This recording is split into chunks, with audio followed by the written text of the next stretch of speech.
반갑습니다. 예, 제가 오늘 그 세종의 교육부 앞에 그 텐트 농성하고 낮 12시에 이제 집회를 하고 제가 이제 올라왔습니다.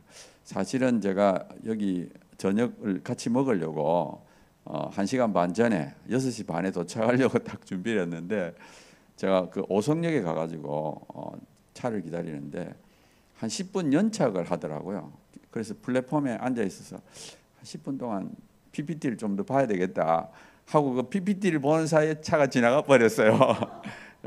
참 내가 너무 열중을 했구나. 플랫폼에서 차가 앞에 왔다가 하는 걸도 모르고 그래서 할 수 없이 1시간 뒤로 해서 딱 맞게 도착을 했습니다.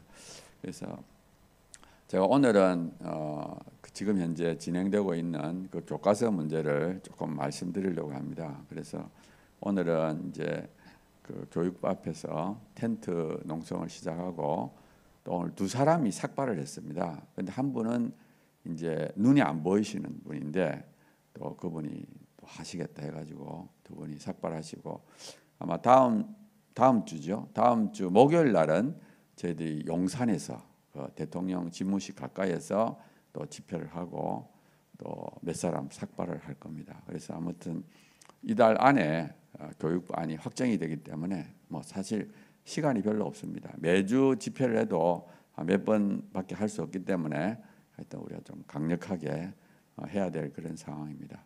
예, 그러면 PPT 지금 2022년 개정 교육과정 이래가지고 교육과정이 보통은 한 5년마다 한 번씩 이렇게 바뀝니다. 그래서 2018년에 부분 개정이 되고 또 이제 이게 만들어지게 되면 또 적어도 한 5년 정도는 이렇게 갑니다. 그래서 이번에는 전 과목이 다 이렇게 바뀝니다. 초, 중, 고등학교 모든 과목이 다 이렇게 일제히 바뀌기 때문에 굉장히 중요한 내용이 됩니다. 그래서 이거를 우리가 그 안에 절대로 나쁜 것이 안 들어가도록 우리가 노력을 해야 됩니다.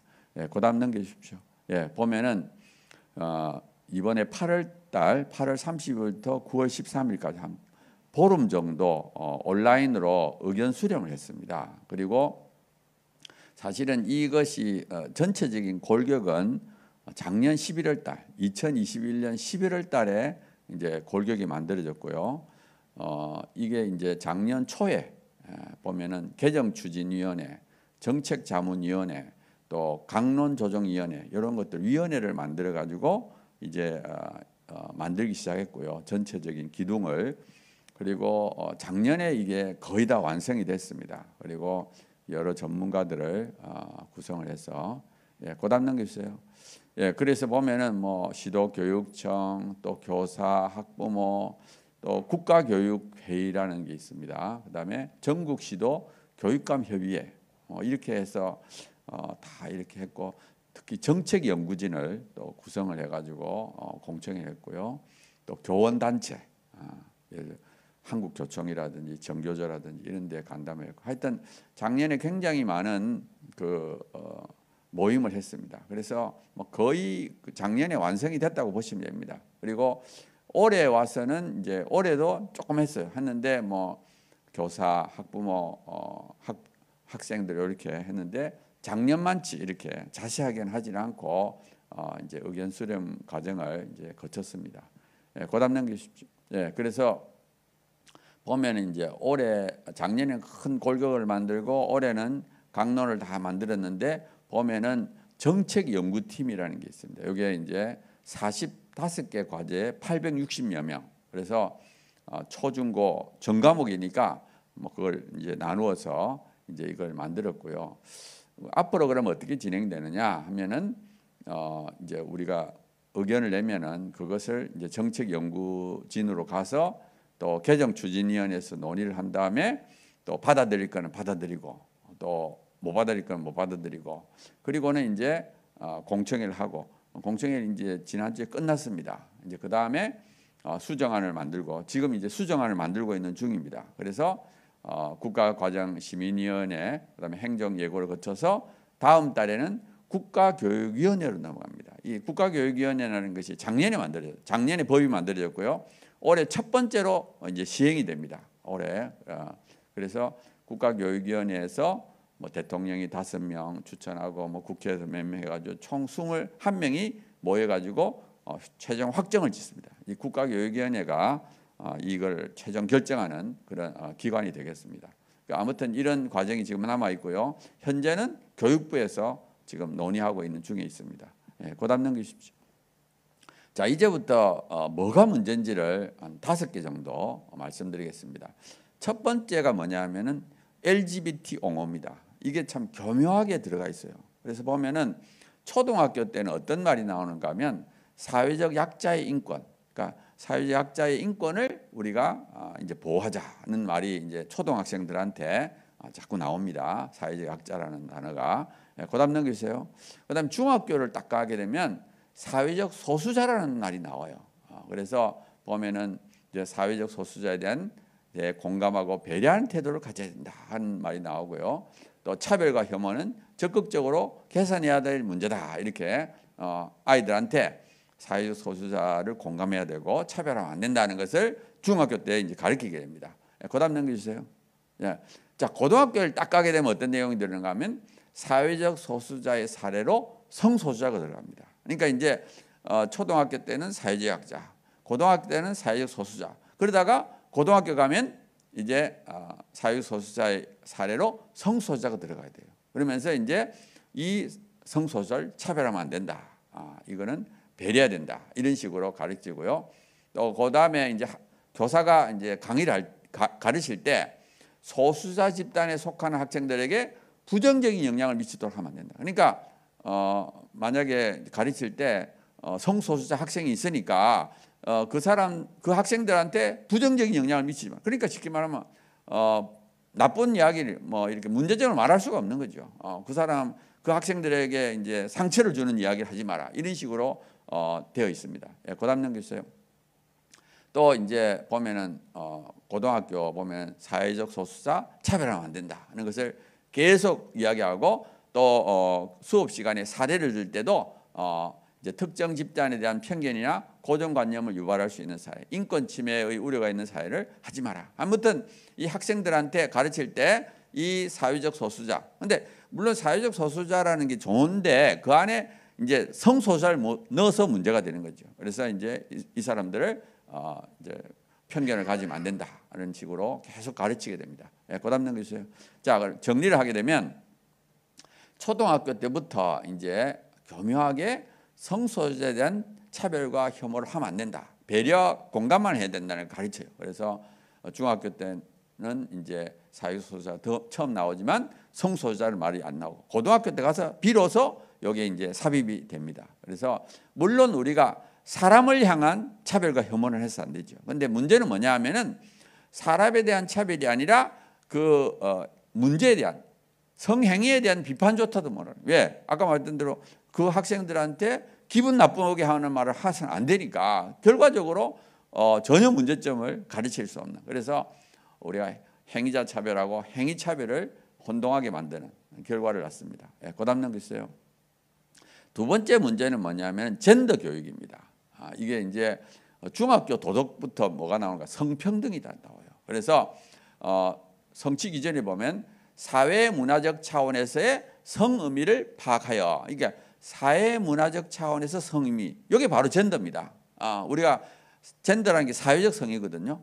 생물학적 성이 아니라. 그래서 이 사회 문화적 차원에서 성의미를 파악하게 하고 올바른 성평등 의식을 내면화한다. 이게 목표예요. 강의 목표, 교육 목표.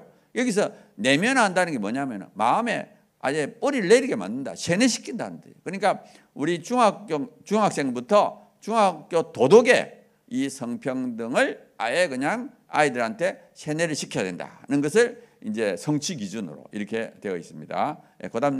예, 그다음에 보면은 중학교 기술 과정에 보면 이제 성인지 감수성이라는 나와. 물론 이제 성인지라는 단어가 남녀에게 적용이 되면 괜찮아요. 근데 문제는 이 성인지가 영어로 하면 젠더 센시티비티입니다. 젠더라는 단어가 들어요. 그래서 역시 이 다양한 성을 인정하게 만듭니다. 그다음에 또 학생들한테 성적 자기결정권. 그러니까 성적 자기결정권을 말하게 되면 마치 자기가 성행위를 하든지 안 하든지를 자기가 결정하는 것처럼 이렇게 오해하게 만들 수가 있어요. 그래서 이 성적 자기결정권이라는 단어가 굉장히 좀 위험한 단어입니다. 예, 그다음 넘기세요.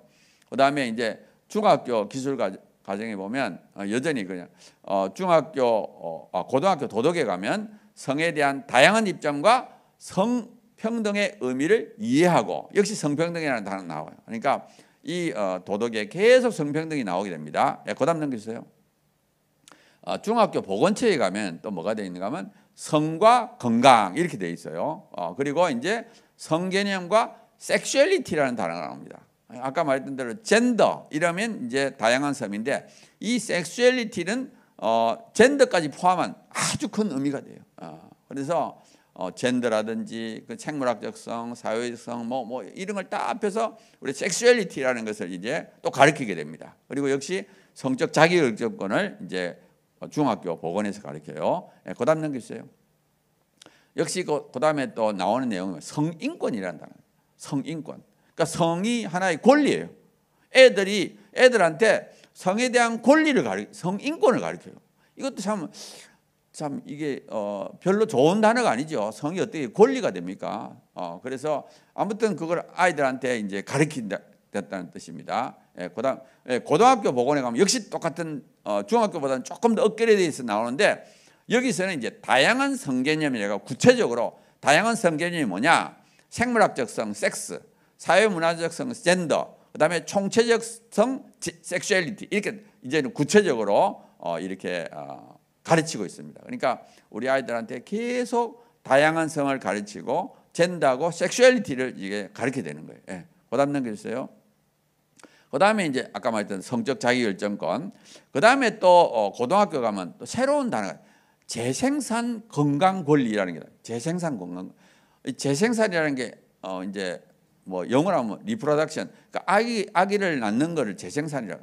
하여튼 좋은 단어는 아닌데 아무튼 재생산 건강 권리 해가지고 이게 뭐냐면은 여성들에게는 아기를 낳을 수도 있고 안 낳을 수도 있는 권리가 있다는 거예요. 이 출산의 권리가 있다. 그러니까 조금 더 나아가게 되면 낙태를 시킬 권리가 있다. 그러니까 이거는 낙태라는 것은 낙태권이 있는 거예요. 낙태권이 여성들에 있기 때문에 이거는 뭐 얼마든지 자기가 낙태하고 싶으면 낙태할 수 있도록 해야 된다. 법으로 금지해서는 안 된다는 것이 재생산 건강 권리라는. 이게 사실은 이제 낙태 합법화하는 사람들이 주로 사용하는 용어인데, 그거를 우리 아이들한테 가르치는 거예요. 예? 그러니까 이 교육이라는 게 참 무서운 게 뭔가 하면은 지금 자기들의 그 사상과 이념을 우리 아이들한테 그 단어를 가르침으로 말미암아 재생산 권리 이런 걸 가르침으로 말미암아 결국 자기들의 사상을 따라오게 만드는. 그래서 이게 하여튼 문제가 되고요. 우리가 사실은 1차 여론 수렴할 때 막 이걸 공격했어요. 그러니까 이분들이 좀 더 업그레이드 해가지고 이게 국제 성교육 가이드라인을 따르고 있다. 우리가 유엔에 있는 걸 따르고 있다. 막 이렇게. 사실 유엔이 나쁜 건데 이분들은 이제 유엔이 좋은 거라고 생각하고 자기들이 이걸 어디서 가져왔느냐? 유엔에서 가져왔다. 유엔에서 뭐 국제 성교육 가이드라인을 따르고 있다는 것을 일부러 이번에 설명에 붙여놨습니다. 새롭게. 그래서 아무튼 이분들이 이제 유엔에 잘못된 것을 다 유엔이 참 굉장히 나쁜 것들을 많이 이렇게 퍼뜨리고 있거든요. 전 세계에. 근데 이 분들은 이게 옳다고 생각해요. 유엔이 하는 것이 옳고 그거를 따라서 해야 된다고 해서 우리나라에도 재생산이라든지 섹슈얼리티라든지 이걸 다 이제 도입하고 있습니다. 예, 그다음 정리를 하게 되면 중학교 때부터 다양한 성개념, 예를 들어서 젠더, 섹슈얼리티를 가르치고, 우리 잘 알다시피 젠더는 수십 가지 성 정체성을 포괄하는 개념이고 섹슈얼리티는 젠더를 또 포함하고 있습니다. 그리고 또 중학교 때부터 성평등, 젠더 이퀄리티를 세뇌하는 거예요. 그래서 참 이게 굉장히 걱정이 되죠. 그다음 넘겨주세요. 그다음 역시 성인지 감수성을 교육하는데 남녀에 국한해야 되는데 이게 젠더에 기반하게 되면 문제가 되는 거죠. 또 재생산 권리도 마찬가지입니다. 여성의 권리가 태아의 생명권에 우선한다. 이런 교육을 아이들한테 시켜요. 그래서 중학교 때부터 젠더, 성평등, 제3의 성, 낙태학도 이런 것들을 자꾸 가르치는 것이 문제가 됩니다. 네, 넘겨주세요. 자, 세 번째는 뭐냐? 동성 결혼까지도 인정하도록 만들어요. 참 무섭습니다. 나는 이걸 볼 때 정말 이 사람들은 교묘하게 우리 아이들을 완전히 망치는구나. 보면 어떻게 돼 있는가 하면 중학교 기술 가정이라는 과목 안에 뭐라고 넣었냐면은 가족에 대한 유연한 태도를 길러 뉴노멀 사회에서의 새로운 가족 문화를 탐색한다. 얼마나 말이 좋습니까? 뭐 유연한 태도를 가지고 뉴노멀 사회에서 새로운 가족 문화를 탐색한다. 결국 이 동성결혼을 인정하라는 뜻이에요. 또 성취 기준 해설에 가면 뭐라고 되어 있느냐?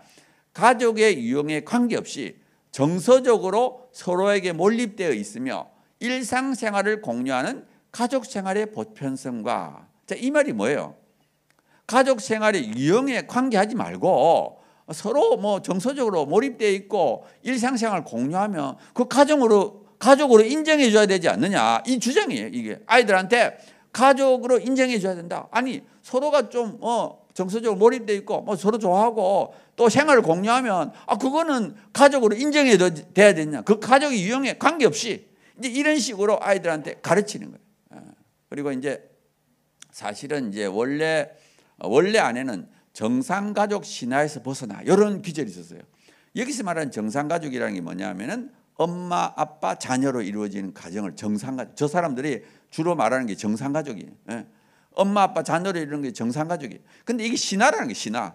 그래서 정상가족의 신화를 때리 부수고 다양한 가족으로 가야 된다. 다양한 가족. 다양한 가족이 뭡니까? 동성결혼 인정하라는 거죠. 근데 이 아이들한테 정상가족 신화를 벗어나. 우리 엄마, 아빠, 자녀로 이루어진 이런 가족은 정상가족이니까 나머지를 왜 비정상이라고 보느냐. 이 정상가족 신화를 부숴야지 다양한 가족을 갈 수 있다. 이게 동성결혼 지지자들의 늘 하는 말. 그거를 교과서에 넣어놓은 교과서에.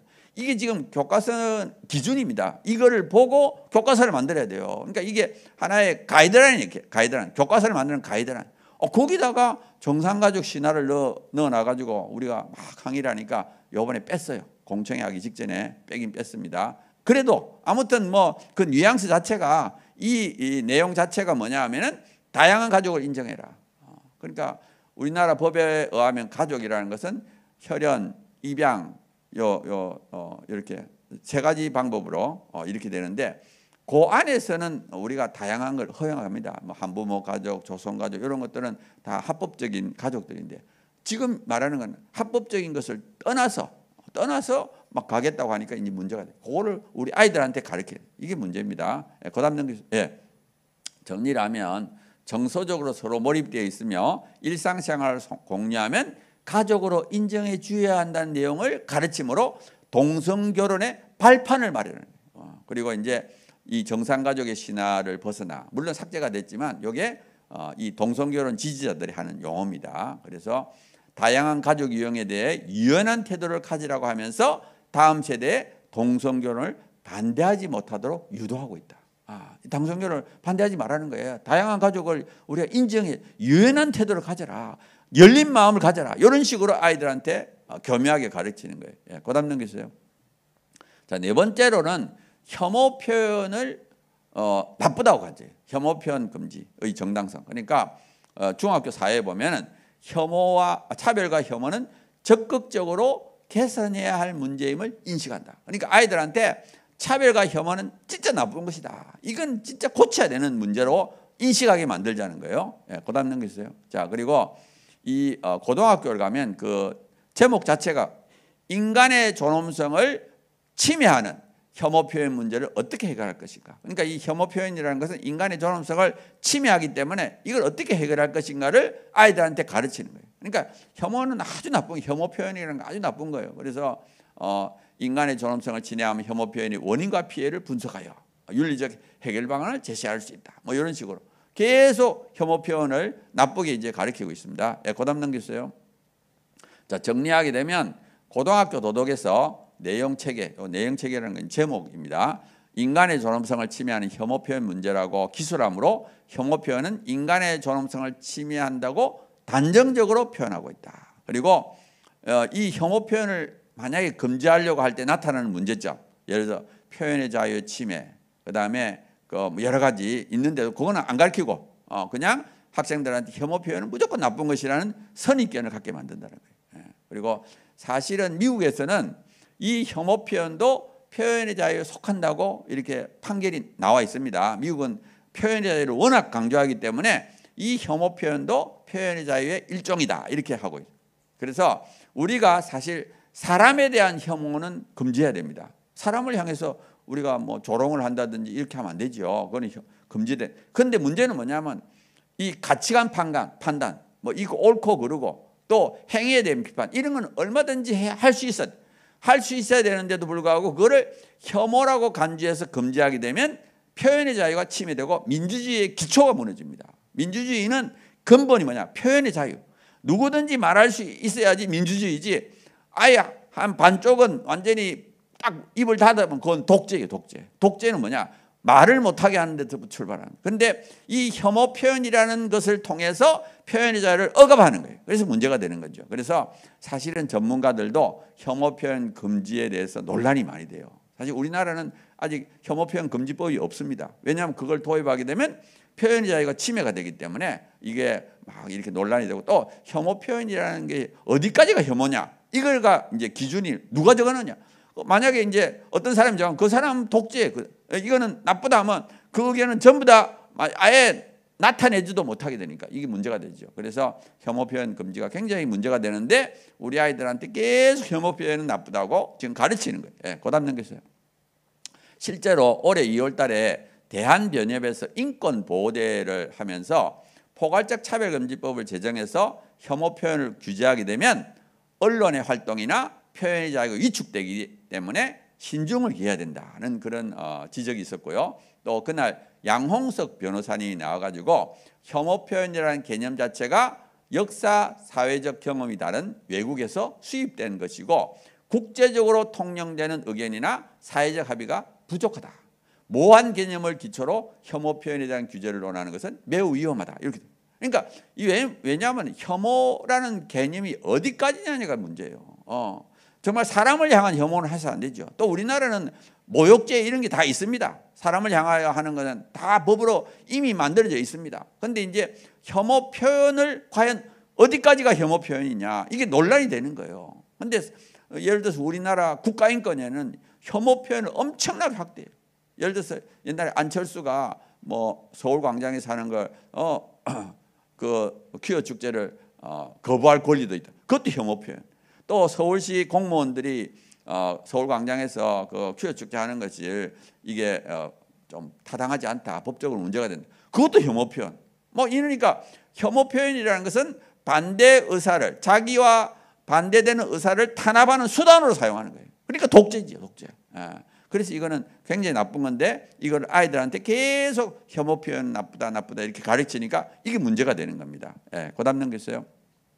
자, 마지막으로 5번째가 뭐냐면 문화 다양성을 옹호하고 있어요. 그래서 초등학교 1학년 때부터 어떤 강의를 하는가 하면 교육에 문화 다양성을 존중한다. 그러니까 다양한 문화를 자꾸 이제 인정해야 된다는 걸 가르쳐요. 그다음 넘겼어요. 초등학교 때 보면 다양성에 대한 존중. 그리고 고등학교를 가면 어떻게 되느냐? 문화 다양성은 보편윤리와 어떻게 조화를 이룰까?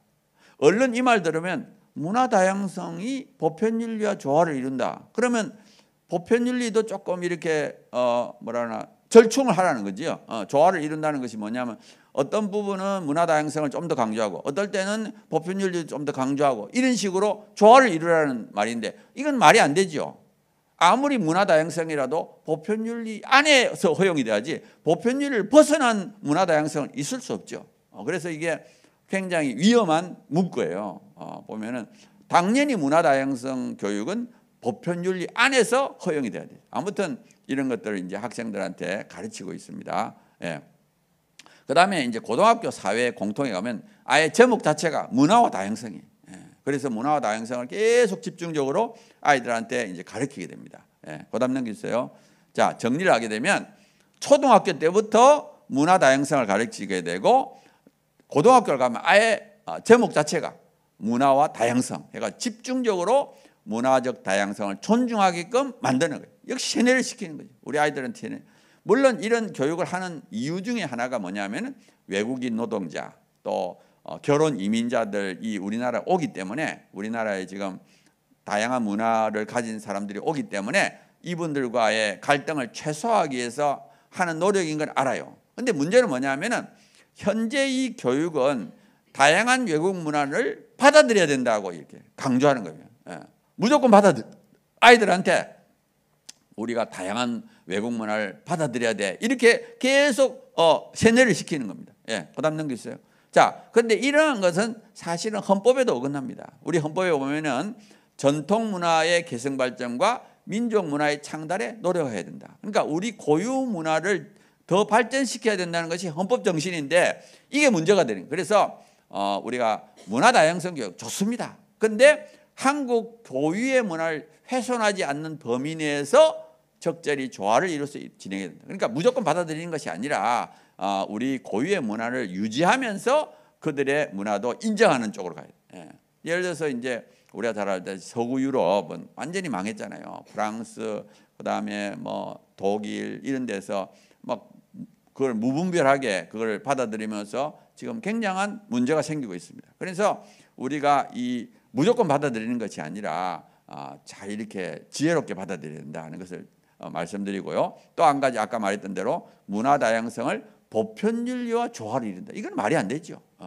문화 다양성은 보편윤리에 어긋나면 안 됩니다. 왜 이걸 걱정하는가 하면 다양성이라는 이름으로 윤리에 어긋난 것을 가르칠까 봐 그래요. 이 사람들은 틀린 것도 다른 것이라 그래요. 틀린 것도 다른 것. 틀린 것하고 다른 것은 다르죠. 그런데 이 사람들은 윤리적으로 문제가 되는 것을 이거는 틀린 것이 아니라 다르다 해서 다양하다. 그래서 인정하게끔 만드는 아이들한테. 그래서 문제가 돼요. 그래서 다양성이라는 이름으로 보편윤리에 어긋난 뭐 동성애나 동성결혼 이런 것을 다 수용해야 된다고 아이들한테 가르칠까 봐 우려가 되는 겁니다. 예.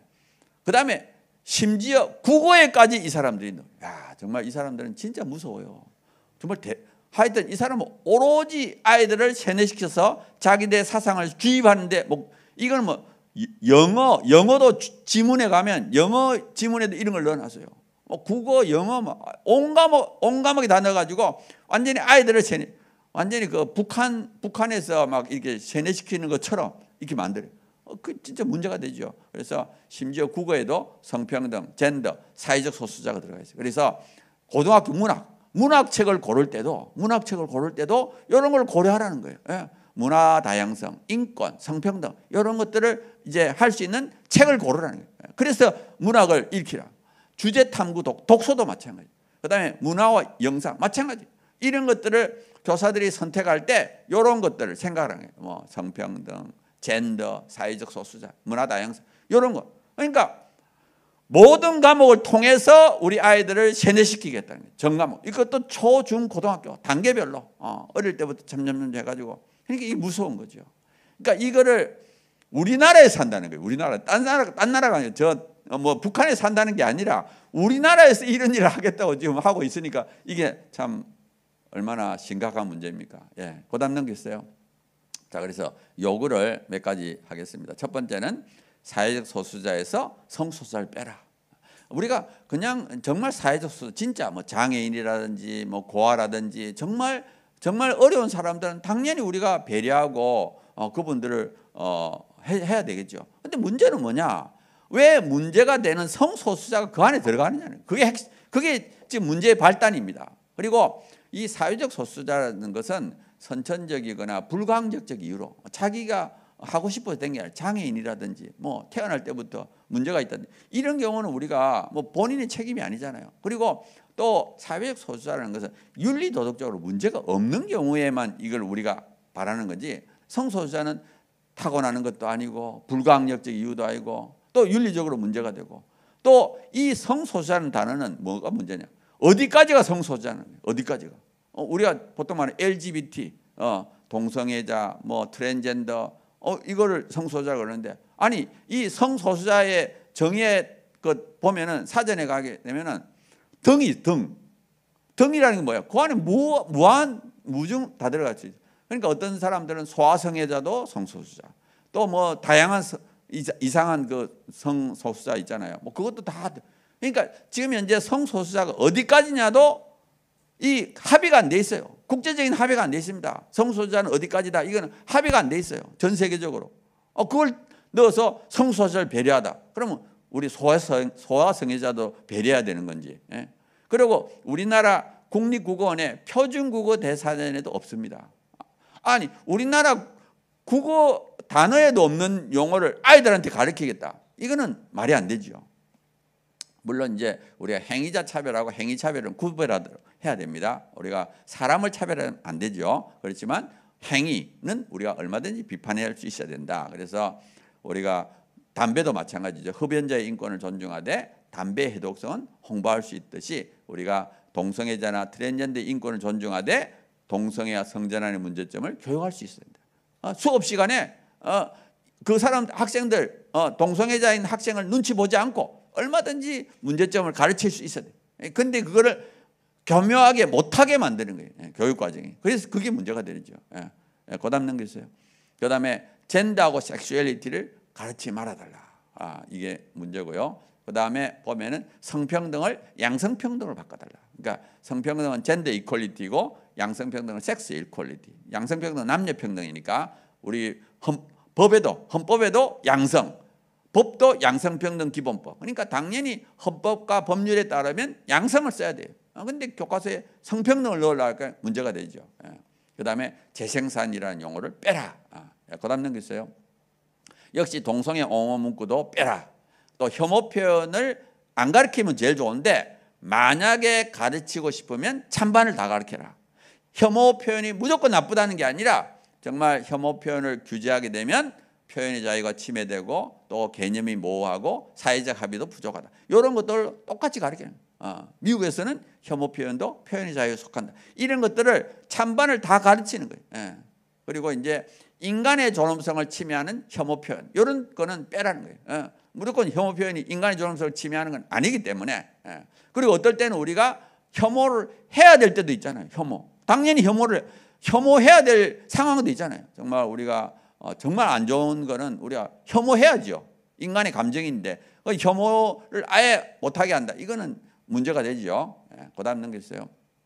역시 문화 다양성도 옹호 내용만 가르치지 말고 고유 문화와 교화롭게 해야 된다. 그리고 우리가 올바른 성윤리와 성가치를 그러니까 성적 자기결정권이라는 것이 이게 아이들한테 오해를 일으키지 않도록 잘 가르쳐야 되는 거죠. 그다음에 다양성 교육이 보편윤리에서 벗어나면 안 된다. 이렇게 그다음 넘겼어요. 자, 아무튼 제가 이제 5개 정도 했지만 이게 전과목에 걸쳐 있습니다. 전과목. 예를 들어서 이 초등학교 때부터 차별과 혐오는 나쁘다는 것이 아주 세뇌를 시키는 거예요. 차별과 혐오, 인권, 뭐 소수자 이런 거를 완전히 세뇌를 시켰기 때문에 이거는 지금 단어 하나가 빼서는 되는 게 아니에요. 그러니까 이 현재 이 교육과정 개정안은 성혁명 교육안이다. 우리가 이렇게 붙여. 이거는 성혁명을 이루기 위한 젠더 이데올로기를 이루기 위한 교육안이다. 그래서 이건 전체가 잘못됐기 때문에 부분 개정이 아니라 완전히 뜯어 고쳐야 된다. 그리고 이제 이거는 동성결혼과 포괄적 차별금지법을 통과시키기 위한 성혁명 홍위병을 양성하는 교육이다. 그러니까 우리 아이들을 계속 세뇌를 시켜가지고 얘들이 자라고 나면 당연히 동성결혼 인정해야 되고 당연히 차별금지법을 통과되고 이런 식으로 아이들을 만들겠다는 거예요. 그래서 제가 이제 그 밑에 6가지 했죠. 성적 지향 차별금지, 또 젠더 섹슈얼리티 교육, 조기 성애화, 그다음에 낙태 합법화, 혐오 표현 금지, 그다음에 동성결혼, 하여튼 이런 것들이 지금 이 전과목에 다 들어 있습니다. 물론 여기서 제가 빠뜨린 게 하나 있어요. 그건 역사 부분. 뭐 다른 분들이 그건 열심히 하시니까 뭐 남침에 대한 것, 자유에 대한 것들 또 많이 있습니다. 아무튼 그거는 조금 제가 뺐고요. 저는 이제 요 윤리 도덕적인 문제, 기독교 가치관에 어긋나는 것만 제가 말씀드렸습니다. 그다음에 이제 마지막으로 우리 지필진을 바꿔야 된다. 사실 이게 작년에 다 정해졌거든요. 아까 위원회라든지 정책 연구팀이 다 작년에 만들어졌어요. 그래서 현재 정부하고는 정반대인 교육을 하려고 그런다. 그래서 자유민주주의와 선량한 윤리도덕을 중시하는 인물로 새로 구성해야 된다. 이제 이렇게 우리가 주장, 9번하고 10번이 결론, 이거 우리 주장입니다. 이렇게 해야 된다는 거예요. 그다음 넘겨주세요. 자, 부록을 조금 말씀드리면 현재 전 세계적으로 젠더를 금지하는 국가가 생겨요. 젠더. 그래서 헝가리도 이 젠더는 이념이지 과학이 아니다. 한번 생각해 보세요. 마음으로 생각하는 성어라는 게 이게 과학이 아니죠. 이거는 이념이죠. 생물학적 성이 이제 실제적인 과학이지 어떻게 마음으로 생각하는 성을 과학이라고 볼 수 있습니까? 그렇지 않죠. 브라질도 마찬가지로 성정체성과 성적 지향에 관한 것을 교육하지 마라. 미국도 12개 주에서 이거를 못 가르쳐요. 12개 주에서. 미국도. 왜냐하면은 아이들한테 젠더 교육, 섹슈얼리티 교육을 자꾸 하다 보면은 애들의 성정체성이 흔들려요. 그러니까 결과적으로 어떻게 돼요? 청소년 트랜스젠더가 느는 거예요. 이게 문제죠. 뭐 예를 들어서 영국의 경우에 10년 동안 하니까 막 33배로 뭐 영국뿐만 아니라 뭐 스웨덴 뭐 하여튼 이런 젠더 섹슈얼리티 교육을 하는 데는 전부 다 아이들이 트랜스젠더가 느는 거예요. 왜? 성정체성이 흔들리니까 애들 자꾸 그런 것만 가르치니까. 그래서 미국에서 이제 좀 보수적인 주에서는 아이들한테는 이거 가르치지 마라. 그래서 예를 들어서 애리조나주, 미주리, 인디아나, 켄터키 하여튼 그 보수적인 미국의 주에서는 이런 교육을 시키지 말고 생물학적 성에 초점을 맞춰서 아이들한테 가르쳐라. 뭐 다 커서 어른이 된 다음에 뭐 자기들이 뭐 하는 거에 어떻게 하겠어? 아이들한테 그런 거를 세뇌시키 가지고 그걸 퍼뜨리는 거는 이건 아니다 하고 이제 미국에서 보수적인 주에서 이게 하고 있는 거예요. 그러니까 우리나라도 사실은 그렇게 해서는 안 되죠. 우리나라 뭐 그거를 하도록 법이 만들어진 것도 아닌데 하여튼 이 교육 관계자들이 그 관계자들이 하고 있는 겁니다. 그다음 넘겼어요.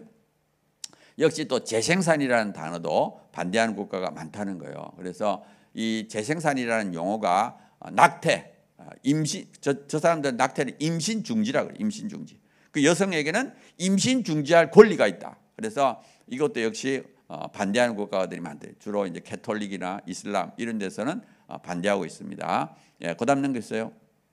자, 그래서 우리가 실제로 해야 될 게 뭐냐?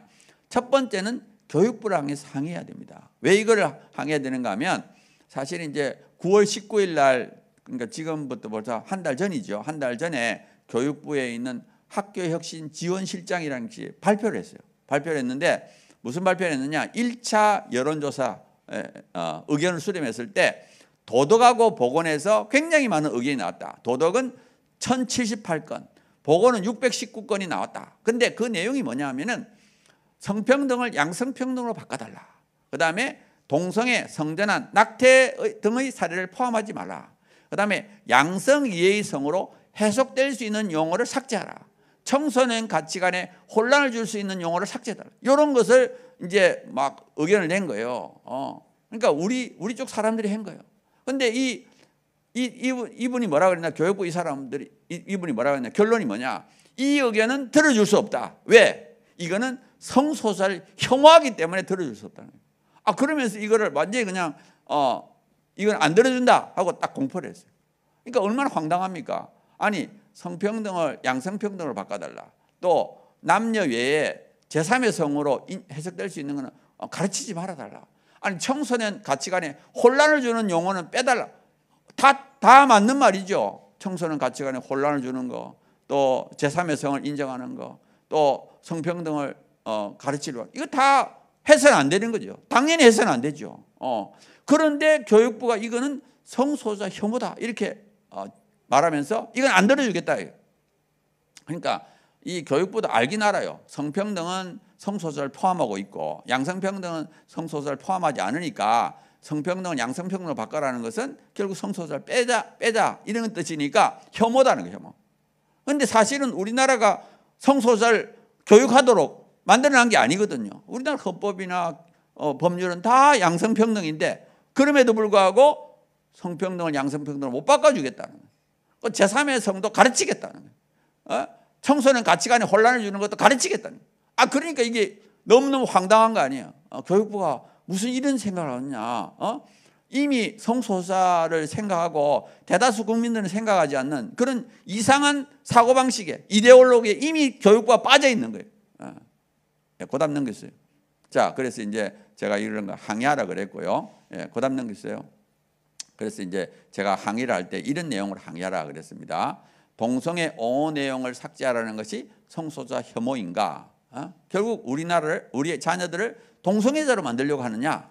그러면서 영국의 경우에 또 스웨덴의 경우에 했는데 이렇게 우리가 말하면 아마 이렇게 하라 그러면 이 교육부 관계자가 주로 어떻게 말하는가 하면 그 모범 답안 저쪽에서 말하는 모범 답안 우리는 성소수자 혐오하지 말자는 거지 우리는 동성애 옹호 권장하자는 뜻이 아닙니다. 이렇게 말해요. 그러니까 자기들은 이 동성애자인 학생들 트랜스젠더인 학생들을 혐오하지 말자고 이렇게 말하는 거지 우리가 일반 학생들한테 동성애를 권장하는 건 아닙니다. 이렇게 말해요. 근데 이 말을 누가 하느냐? 영국에서도 그랬어요.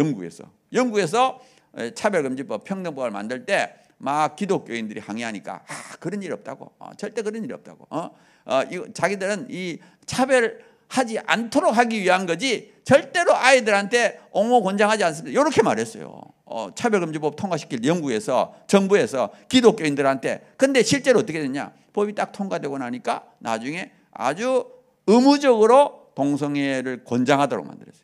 얼마나 참 치밀한지. 그러니까 법이 통과되기 전에는 가만 있으라니까.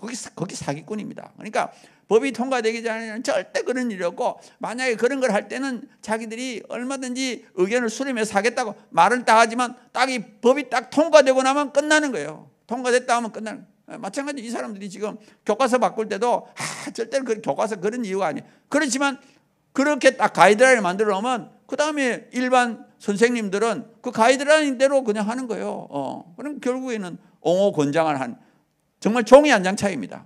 이 차별금지하고 옹호 권장이랑은 종이 한 장 차이. 그 다음 넘겼어요.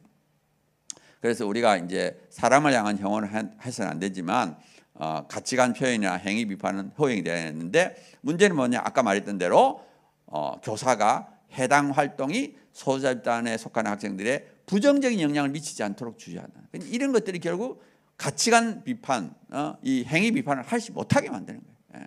그래서 우리가 이제 성소수자를 빼야 된다고 하는데 문제는 뭐냐? 이미 교육부가 혐오 표현 프레임에 젠더 이데올로기 이미 빠져 있는 거예요. 그러니까 문제가 되는 거죠. 그다음 넘겼어요. 그리고 이제 우리가 지난주에 공청회를 마쳤습니다. 그러니까 한 2주에 걸쳐서 우리가 했고요. 사실은 보면은 문제가 되는 게 4과목이에요. 역사 빼고 도덕, 사회, 기술과정, 보건. 그래서 이 4과목에 대해서 열심히 공청회에서 말을 했고요. 근데 문제는 뭐냐 하면은 지금 이건 교육부의 뜻이 아닙니다. 지금 현재 하는 거는 교육부의 뜻이 아니고요. 아까 말했던 대로 정책연구팀 850명 이상 되는 정책연구팀이 딱 뒤에 버티고 있어요. 그래서 우리가 아무리 의견을 내도 그 의견들이 교육부가 결정하는 게 아니라 그 의견이 전부 다 정책연구팀을 가요. 45개 분과 가가지고 이런 의견이 들어왔는데 공청회에서 이런 말이 나왔고 또 온라인 온라인도 이제 끝났습니다.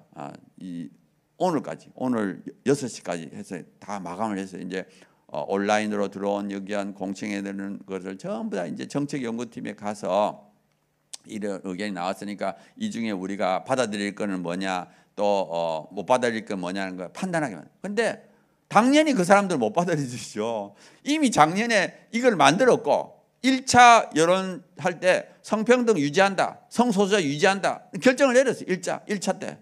근데 이 사람들이 아이고 마음을 바꿔가지고 아이고 공청회하고 이거 이렇게 하니까 아이고 바꾸자. 그럴 가능성이 굉장히 희박합니다. 그러니까 이제 문제는 뭐냐 하면은 그럼 결국 무슨 문제가 생기느냐? 어떻게 이걸 바꿔야 되느냐? 교육부가 바꿔야 되는 거예요. 왜냐하면은 그 정책연구팀이나 위원회는 자문기관이에요. 자문기관. 그 사람들이 결정하는 기관이 아닙니다. 교육부가 이걸 하는데 도움을 주는 전문가 집단이에요. 그러니까 거기서 아무리 의견이 올라와도 교육부에서 아니다. 이 국민의 여론에 따라서 이건 안 된다. 성평등은 양성평등으로 바꿔야 된다. 헌법과 법률에 의해서 바꿔야 된다. 이런 식으로 말을 해줘야 되죠. 제3의 성은 인정할 수 없다. 동성교는 인정할 수 없다. 교육부가 해야 돼. 교육부가. 근데 이제 문제는 뭔가 하면 이 교육부가 자신이 없는 거예요. 자신. 그러니까 이걸 하면 또 언론들이 막 온데 사방에 막 언론이 집중 포화를 받죠. 지금 언론들은 다 저쪽 편이니까. 그러니까 이 자신이 없는 거예요. 옛날에 막 교과서 파동이 났을 때 막 언론들이 집중 포화하니까 막 박근혜 정부 때도 막 난리가 났잖아요. 그런 식으로 교육부가 이걸 공격을 당할까 봐 몸을 사리고 있는 몸을 사리고. 그래가지고 이 위원회하고 정책연구팀에서 의견을 낸 거를 뒤집지를 못하는 거예요. 뒤집지. 이걸 그 의견을 내도 아니다 하고 이걸 딱 단칼에 이걸 날려버려야 되는데 그거를 못하고 있는 거예요. 그러니까 얼마나 답답합니까?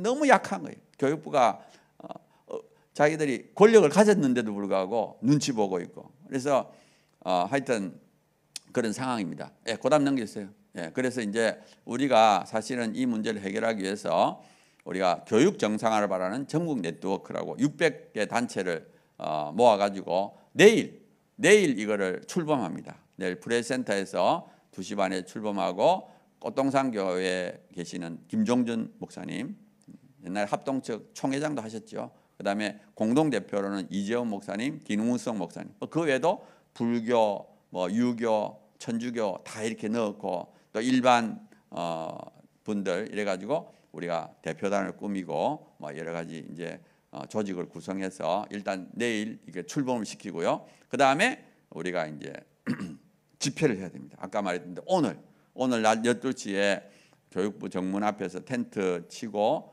또 2명이 삭발을 했다 그랬죠. 그리고 다음 주 목요일 날은 2시에 우리가 대통령 집무실 앞에서 또 집회를 하고 삭발식 하고. 그러니까 지금 현재 우리가 할 수 있는 건 밖에서 떠드는 거예요. 세게 떠들어야 돼. 조금 떠드는 게 아니고 세게 떠. 그래가지고 정말 제 마음 같아서는 몇만 명이 모여가지고 정말 이거는 우리 아이들 문제다. 그래가지고 정말 몇만 명이 모여서 막 들썩들썩 해야지 이 교육부가 대통령도 마찬가지고 저렇게 국민들이 반대하니까 이거는 받아들일 수 없다. 그렇게 나가야 되는 거예요. 그래서 어쩔 수 없습니다. 그래서 하여튼 제가 내일도 아마 문자를 좀 뿌릴 거예요. 절박한 마음으로 모여야 된다. 이거는 큰일 났다 하고 해서 우리가 이제 진행을 해야 될 것 같고 지금 10월 중으로 교육반이 완성이 되고요. 11월 달에는 국가교육위원회에 넘어가서 또 거기서 결론을 내립니다. 그러니까 지금은 교육부가 결정한다는 것은 사실 대통령이 결정하는 거예요. 교육부 장관도 물론 힘이 있지만 그 위에 대통령이 이렇게 해라 아니면 그렇게 하는 걸 동의를 해줘요. 묵인을 해줘야 됩니다. 그러니까 아무래도 대통령의 어떤 승인 하에 교육부가 이제 그거를 바꿔야 되는 거죠. 거부해야 되는 거죠. 그래서 아무튼 우리가 지금 집중적으로 대통령을 향해서 그래서 우리가 어제도 신문 광고가 나갔습니다. 조선, 동아, 중앙, 국민 4대 일간지에 나갔어요. 아마 다음 주에도 또 나갈 겁니다. 아마 계속 나갈 거예요. 그러니까 하여튼 우리는 지금 목표가 대통령이에요. 이 대통령이 결단하는 문제. 교육부는 그냥 공무원이라서 자기들은 그냥 눈치만 보는 거야. 자기들이 아무 힘이 없어. 그러니까 오로지 대통령이 결단을 내려야 돼. 그러니까 대통령님 이거를 고쳐주세요. 이거 정말 막아주세요 하고 해야 되고 사실은 내용상을 보면 당연히 안 되는 거죠. 아니 동성결혼 그다음에 이건 LGBT 이런 건 말이 안 되는 거죠. 근데 문제는 뭐냐? 지금 현재 이 정부가 너무 약하고 눈치를 보고 있기 때문에 하여튼 우리가 최선을 다해서 좀 떠들어야 될 상황입니다. 뒤에 조금만 더 하고 넘겨주세요. PPT. 예. 그래서 교육 과정이 너무 중요하기 때문에 총력을 다해야 된다. 그리고 이 교육이라는 게 너무 중요한 이유가 뭐냐면 다음 세대를 체계적으로 집단적으로 정국을 동시에 바꿉니다. 그만큼 교육이라는 게 무서워요. 그래서 저쪽 진영도 그래서 교육을 바꾸려고. 교육을 딱 이렇게 세뇌시키면 자기가 원하는 걸 딱 하면 5년 10년 후에는 자기 세상이 되는 거예요. 그러니까 결사적으로 이걸 자기들이 차지하라.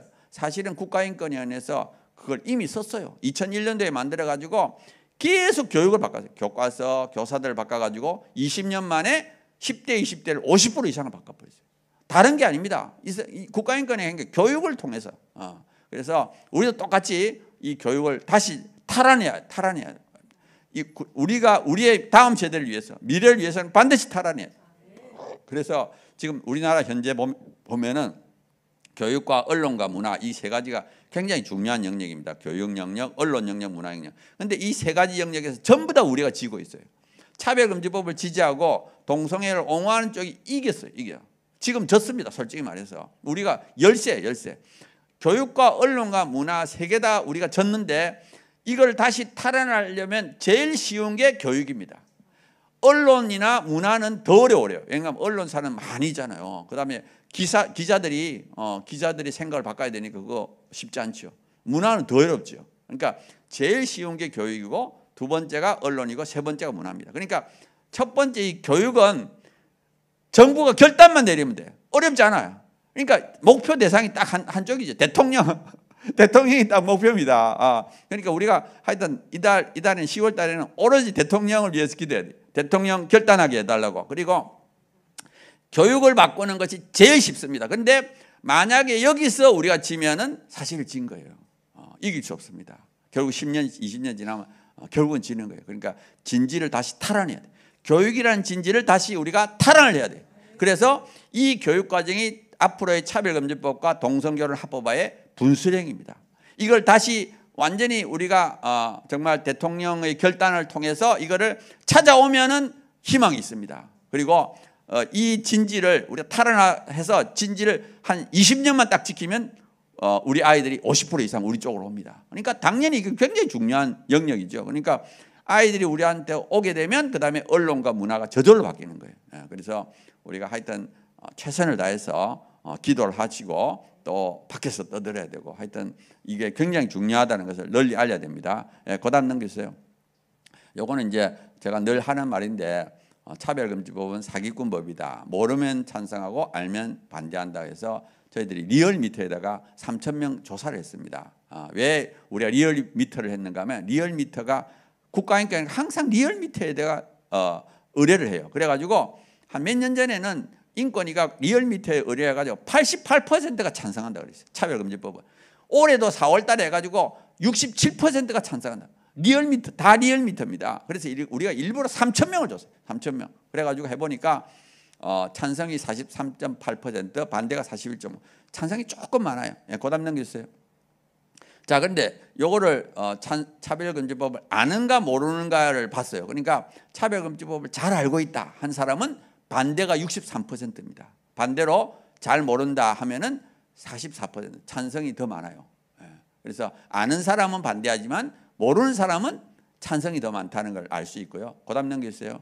그다음에 저희들이 이제 트랜스젠더가 여자 화장실 들어가는 거, 그다음에 여자 스포츠 경기 참여하는 거, 그다음 학교에서 동성애 성전을 정상회를 가르치는 거 보니까 다 반대죠. 80 몇 프로, 60 몇 프로, 50 몇 프로가 반대하고 있습니다. 그다음 넘겨주세요. 마지막에 이러한 것을 이제 차별금지법 통과되면 이런 일이 일어난다. 이런 차별금지법을 당신은 어떻게 생각하느냐? 마지막에 다시 물어봐요. 다시 물어보니까 모든 사람이 반대하는 거예요. 모든 사람. 아니 남자가 여자 화장실 들어간다. 이거 말이 안 되는 거죠. 그러니까 조금만 알면은 차별금지법을 찬성을 못하죠. 그래서 모든 사람이 다 반대하는 것을 금방 이 여론조사 3,000명 여론조사 리얼미터 조사에 의해서 밝혀진 겁니다. 그다음 넘겼어요. 그래서 여기 찬반 모를 때는 찬성이 조금 더 많은데 알고 나니까 60%가 반대하고 그다음에 찬성 확 줄지요. 그다음 넘겼어요. 그래서 우리가 실체만 알리면 막을 수 있다. 그래서 문제는 뭐냐? 국민의 25%밖에 모르기 때문에 문제다. 그리고 언론이 우리 편이 아니기 때문에 우리가 열심히 전단지도 나눠주고 또 국회의원들도 만나서 설명을 해야 된다. 넘겨주세요. 마지막 내용입니다. 그래서 우리가 정말 헌신해야 된다. 서구가 무너진 이것은 기독교인들이 동성애자보다 헌신하지 않았기 때문에 무너졌다. 이건 논리의 싸움이 아니라 헌신의 싸움이에요. 그러니까 우리가 열심히만 하면 충분히 이길 수 있습니다. 열심히만 하면 충분히 이길 수 있어요. 그런데 헌신 안 하면 집니다. 서구가 무너진 건 헌신 안 해서 무너졌어요. 그러니까 우리나라만큼은 꼭 헌신해야 되고요. 지금 이 교육과정도 마찬가지입니다. 교육과정도 헌신하면 바꿀 수 있어요. 예를 들어서 우리가 다음 주 목요일 날 용산 앞에서 모임을 하는데 몇십 명이만 나왔다. 그럼 못 막아요. 몇백 명이 막고 몇천 명이 나와야 막을 수 있습니다. 그러니까 이 많이 나와야지 막을 수 있는데 기껏해봤자 몇십 명 나와 떠들면 이거는 일부 몇 사람만 떠드는 거니까 대통령이 압력을 못 느끼죠. 대통령이 압력을 느낄 정도로 해야 돼요. 예. 그러니까 우리가 정말 결사적으로 이걸 퍼뜨려서 그날은 무조건 가야 된다. 사람 수 채워야 된다. 그래가지고 사람 수가 중요해요. 그래서 근데 대통령 집무실 앞에는 한 500명이 되면 꽉 찬답니다. 그러니까 한 1000명만 오면 돼요. 뭐 몇만 명이 모이면 뭐 넘쳐가지고 어디 갈 데도 없는데 적어도 1000명은 모여야 돼. 적어도 1000명. 아니 우리 아이들이 지금 죽느냐 하느냐, 이게 우리나라 차별금지법가 동성결혼이 합법화되느냐 안 하느냐, 이런 문제인데 아니 1000명이 안 모여가지고 통과된다면 말이 되겠습니까? 그러니까 정말 우리가 기도를 많이 해가지고 기도하고 또 다음에 어쩌든지 최대한도로 모여가지고 그거를 한 번만 하는 것이 아니라 정말 10월달 내내 한번 몇 번 해가지고 정말 우리가 대통령한테 말하고, 대통령도 그런 숫자가 모여서 막 떠들면 부담감을 느끼죠. 그리고 자기 이쪽에 가면 더 지지를 많이 받겠다, 이런 생각을 갖게 됩니다. 그래서 우리가 한번 최선을 다해서 노력했으면 좋겠습니다. 예. 제가 어디 기도하고 마칠까요? 어떻게 하면 목사님 하시죠? 예.